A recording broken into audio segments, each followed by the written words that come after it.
Cet homme est né en 1809. En 1816, à 7 ans, forcé à travailler parce qu'on est en train d'expulser sa famille. En 1818, il perd sa mère. En 1828, il perd sa sœur. En 1831, il lance son premier business et il fait faillite. En 1832, il se présente aux élections législatives. Il perd. En 1833, il emprunte de nouveau de l'argent pour créer un business qu'il lance et qui fait faillite encore. En 1835, il rencontre une femme merveilleuse, il tombe amoureux d'elle, il se fiance et elle meurt. En 1836, il rentre dans une période sombre de sa vie, il rentre dans une dépression profonde. Et il reste alité pendant 6 mois consécutifs.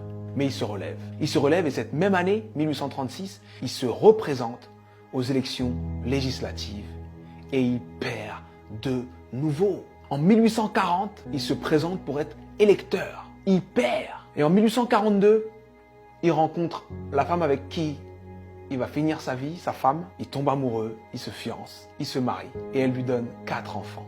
Et il en perd 3. En 1843, il se présente au Congrès et il perd. En 1845, il se présente de nouveau au Congrès et il perd de nouveau. En 1850, son fils meurt. En 1854, il se présente au Sénat, il perd. En 1956, il se présente pour être vice-président. Il n'a même pas 100 voix. En 1958, il se présente de nouveau au Sénat et il perd de nouveau. Et en 1960, Abraham Lincoln est élu président des États-Unis d'Amérique.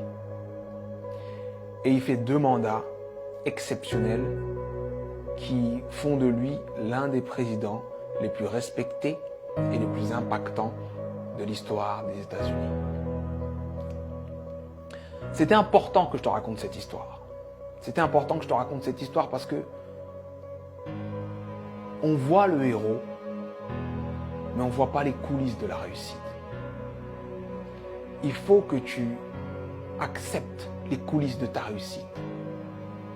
Peu importe la difficulté, peu importe ce qui se passe, peu importe ce que tu dis, sache que tant que tu respires, ton but t'attend. Tant que tu respires, ton rêve t'attend. Et je vais te dire une chose que je veux que tu gardes dans ta tête et dans ton cœur le plus longtemps possible et que tu te répètes le plus souvent possible. Les épreuves que tu trouves sur ton parcours sont adaptées à ton potentiel. Les petits potentiels ont de petites épreuves. Les gros potentiels ont de grosses épreuves. On peut tous, dans nos vies, prendre des feuilles, noter les dates des moments les moins drôles de nos vies, les moments les plus difficiles de nos vies, et faire une liste comme celle que je viens de faire pour Abraham Lincoln. Mais sincèrement, je pense que Abraham Lincoln faisait l'inverse.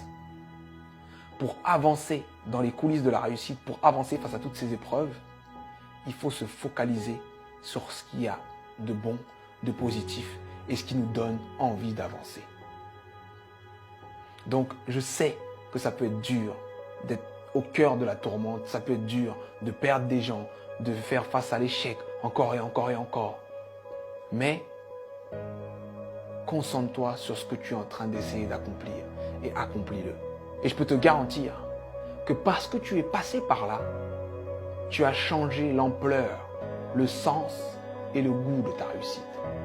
Alors traverse ces épreuves. Elles sont adaptées à ton potentiel, elles sont là pour te faire grandir.